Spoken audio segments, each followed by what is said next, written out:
He will win who knows when to fight and when not to fight. In the midst of chaos, there's also opportunity. Victorious warriors win first and then go to war, while defeated warriors go to war first and then seek to win. If you know the enemy and know yourself, you need not fear the result of 100 battles. If you know yourself but not the enemy, for every victory gained, you will also suffer a defeat. If you know neither the enemy nor yourself, you will succumb in every battle. The greatest victory is that which requires no battle. Quickness is the essence of the war. Even the finest sword plunged into salt water will eventually rust. The art of war is of vital importance to the state. It is a matter of life and death, a road either to safety or to ruin. Hence, it is a subject of inquiry which can on no account be neglected. There is no instance of a nation benefiting from prolonged warfare. Who wishes to fight must first count the cost. You have to believe in yourself. Build your opponent a golden bridge to retreat across. One may know how to conquer without being able to do it. What the ancients called a clever fighter is one who not only wins but excels in winning with ease. The wise warrior avoids the battle. The whole secret lies in confusing the enemy so that he cannot fathom our real intent. One mark of a great soldier is that he fights on his own terms or fights not at all. If the mind is willing, the flesh could go on and on without many things.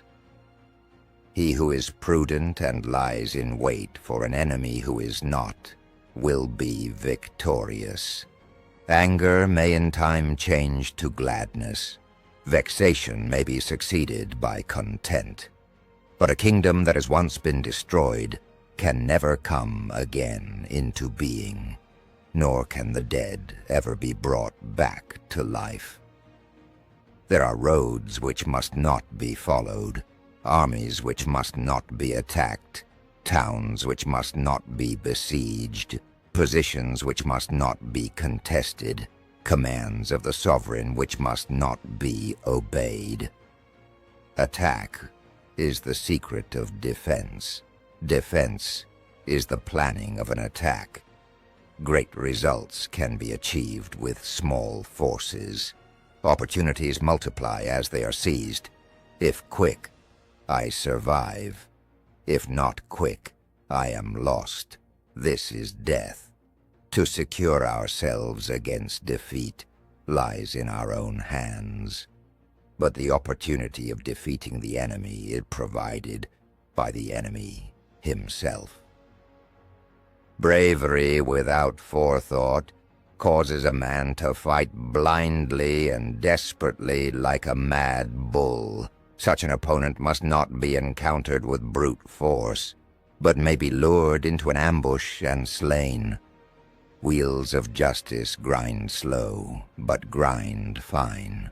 Never venture, never win. The skillful tactician may be likened to the shuaijian. Now the shuaijian is a snake that is found in the Chang Mountains. Strike at its head, and you will be attacked by its tail. Strike at its tail, and you will be attacked by its head. Strike at its middle, and you will be attacked by head and tail both. It is easy to love your friend, but sometimes the hardest lesson to learn is to love your enemy. Be where your enemy is not. Who does not know the evils of war cannot appreciate its benefits. In battle, there are not more than two methods of attack, the direct and the indirect. Yet these two in combination give rise to an endless series of maneuvers. plan for what is difficult while it is easy. Do what is great while it is small. The opportunity of defeating the enemy is provided by the enemy himself. For knowledge cannot be gotten from ghosts and spirits, cannot be had by analogy, cannot be found out by calculation. It must be obtained from people who know the conditions of the enemy. If you fight with all your might, there is a chance of life, whereas death is certain if you cling to your corner. Do not swallow bait offered by the enemy. Do not interfere with an army that is returning home. Ponder and deliberate before you make a move. When the outlook is bright, bring it before their eyes, but tell them nothing when the situation is gloomy. The worst calamities that befall an army arise from hesitation. If there is disturbance in the camp, the general's authority is weak. Hence that general is skillful in attack, whose opponent does not know what to defend. And he is skillful in defense, whose opponent does not know what to attack. Those skilled at making the enemy move do so by creating a situation to which he must conform. They entice him with something he is certain to take, and with lures of ostensible profit, they await him in strength. Energy may be likened to the bending of a crossbow, decision to the releasing of a trigger. When your army has crossed the border, you should burn your boats and bridges in order to make it clear to everybody that you have no hankering after home. There are 5 dangerous faults which may affect a general. 1.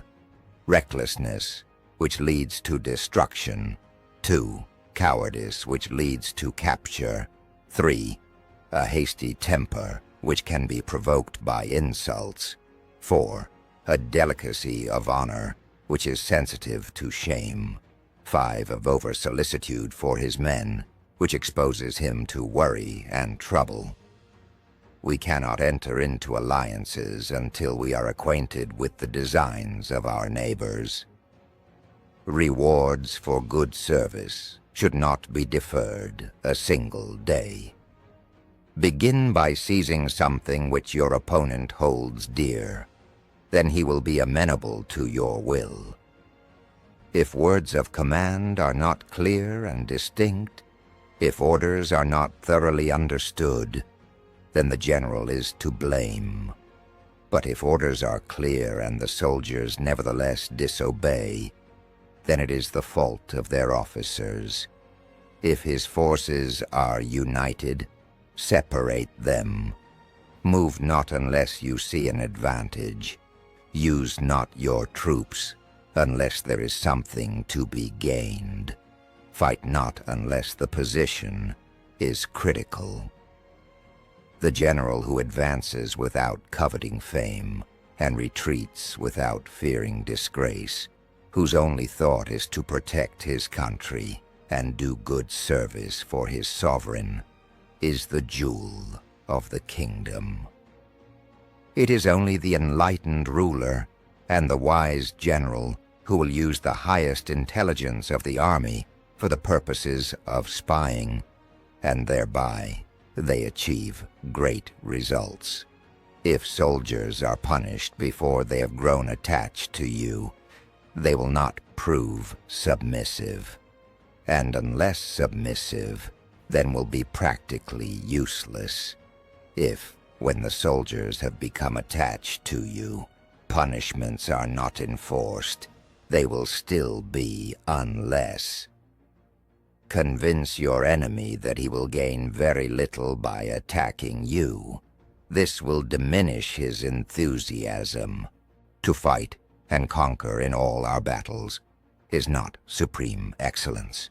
Supreme excellence consists in breaking the enemy's resistance without fighting.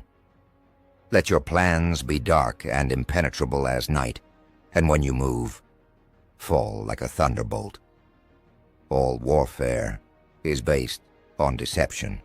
Hence, when we are able to attack, we must seem unable.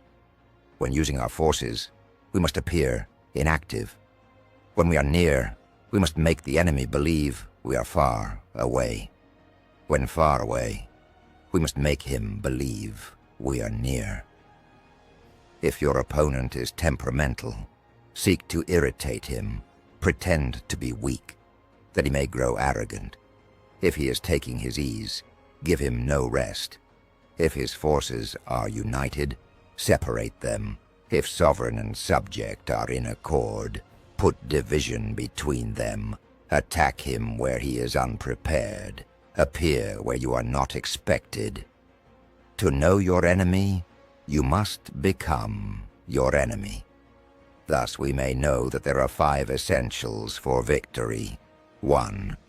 He will win who knows when to fight and when not to fight. 2. He will win who knows how to handle both superior and inferior forces. 3. He will win whose army is animated by the same spirit throughout all its ranks. 4.